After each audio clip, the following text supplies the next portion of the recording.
Morning 7th class. आज मैं आपको बसंत की बुक में चैप्टर नंबर 4 कठपुतली जो पोएम है वो रीड करवा रही हूँ। आज मैं आपको इसके बारे में बताऊंगी कि कठपुतली पोएम में क्या क्या कहा गया है, कठपुतली के बारे में, या कठपुतली क्या कह रही है। पहले मैं आपको कठपुतली के बारे में बता देती हूँ कठपुतली होती क्या है। कठपुतली यानी कट यानी लकड़ी यानी काठ, और पुतली यानी उसकी गुड़िया बनाई हुई। तो जो लकड़ी की जो गुड़िया बनाई है ये पुराने समय में काफ़ी ज़्यादा प्रचलित थी। जो काठ की गुड़ियाएँ होती थी उनसे तरह तरह के करतब दिखाए जाते थे, उनको उंगलियों से नचाया जाता था कठपुतलियों को।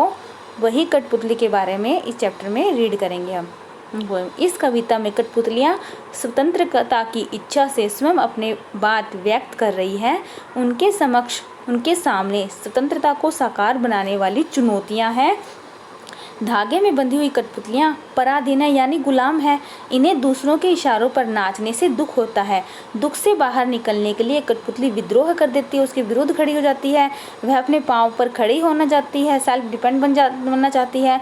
उसकी बात सभी कठपुतलियों को अच्छी लगती है। स्वतंत्र रहना कौन नहीं चाहता, लेकिन जब पहली कठपुतली पर सबकी स्वतंत्रता की जिम्मेदारी आती है तो वह सोच समझकर कदम उठाना ज़रूरी समझती है, क्योंकि उसे पता है कि उसके पीछे पीछे काफ़ी और भी हैं जो उस पर डिपेंड है, इसलिए वो कुछ सोचना चाहती है इस बारे में। कठपुतली गुस्से से उबली, बोली, ये धागे क्यों हैं मेरे पीछे आगे, इन्हें तोड़ दो, मुझे मेरे पाँव पर छोड़ दो। जो कठपुतली है इतने समय से वो धागे से बंधी हुई उंगलियों पर इशारों पर नाचती आ रही है, तो वह अब ज़िंदगी से बोर हो चुकी है, तंग आ चुकी है ऐसी ज़िंदगी से। वो ऐसी ज़िंदगी जीना नहीं चाहती जिसमें वह गुलाम बनी हुई है, दूसरों के इशारों पर नाच रही है। और वह गुस्से से काफ़ी ज़्यादा गुस्से में आई हुई है और बोल रही है कि धागे मेरे आगे पीछे क्यों बांध रखे हैं, मुझे इन धागों में क्यों जकड़ा हुआ है, इन सब धागों को तोड़ दो। मैं इस बंधन में नहीं रहना चाहती,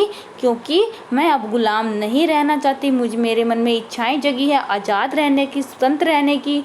तो मैं ऐसी ज़िंदगी जीना चाहती हूँ जिसमें मैं किसी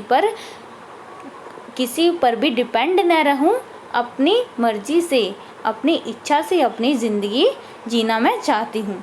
मुझे मेरे पाँव पर छोड़ दो, यानी मुझे अपने पैरों पर खड़ा होने दो।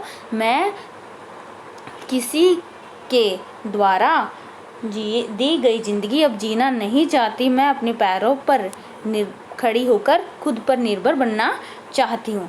सुनकर बोली और कठपुतलियाँ कि हाँ, बहुत दिन हुए हमें अपने मन के छंद छुए। अब बाकी जो कठपुतलियाँ हैं जो उसके साथ की है, कई राजा बने होते हैं, कई भिखारी बने होते हैं, कई महारानी बनी होती हैं, तो सारे टाइप के करैक्टर उस कठपुतली में होते हैं। जो हमें खेल अब दिखाया जाता है, अब तो नहीं है, कई जगह पहले होता था, कई समय पहले, तो उनमें सब सारे ही करैक्टर होते थे जो उसके कठपुतली की बात सुनी कि वह अब आज़ाद रहना चाहती है, अब गुलाम नहीं रहना चाहती, किसी पर निर्भर नहीं रहना चाहती। तो ये बातें सुन के जो उसकी और कठपुतलियाँ थी, जो और उसकी साथ रहने वाली साथी थी कठपुतलियाँ, वो बोली कि हाँ, बहुत दिन हो गए, हमने अपने मन की इच्छाएं पूरी नहीं की, हमने अपने मन की बात नहीं सुनी।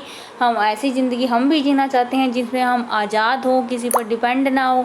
ये सब बातें और भी कठपुतलियाँ कह रही हैं, और वो इस पहले वाली कठपुतली के बात से सहमत हो गई है।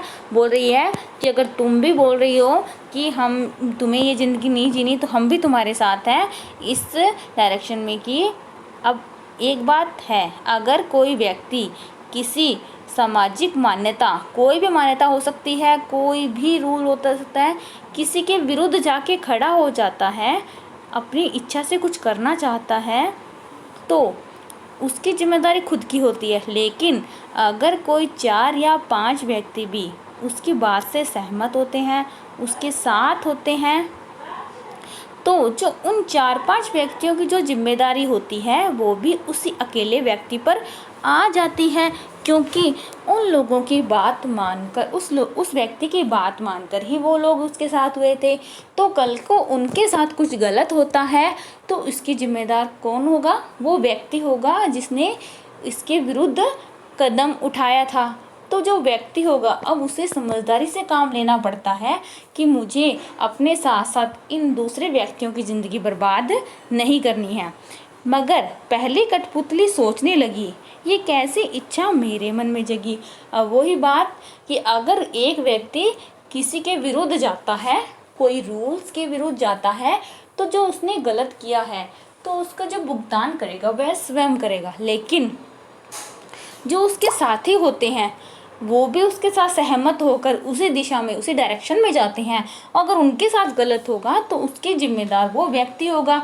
तो उसको लगेगा कि उसकी वजह से ये लोग उसके साथ हुए थे और उसके कारण ही मुश्किल में पड़े हैं। तो अब वो पहली जो कठपुतली है वो बोल रही है कि क्या सच में मुझे जो कदम मैंने सोचा है मुझे उठाना चाहिए? क्या जो मेरे मन में जो इच्छा जगी है वह सही है? यह है आज़ाद रहने की इच्छा मेरे मन में कैसी जगी कि जो ये साथी है वो भी मेरे साथ हो गई है। तब कठपुतली की इच्छाओं के बारे में बताया गया है। लेकिन जब वो कठपुतली देखती है कि मेरे साथी जो कठपुतली है उनकी जिम्मेदारी भी मेरे साथ आ गई है, तो मैं सोच रही हूँ कि जो ये सोची गई जो मेरी सोच है इनके विरुद्ध जाने वाली, मुझे आज़ाद रहने वाली, क्या वो सही है? क्योंकि इतने दिन हम जंजीरों में एक तरह से धागों में बंधी हुई थी, डिपेंड रही हुई है, तो क्या हम अपने पैरों पर खड़ी हो पाएंगी? तो वो अपनी सोच रही है। अब उसे ऐसे डाउट हो रहा है खुद पे कि यह मुझे सोचना चाहिए था ऐसे या नहीं।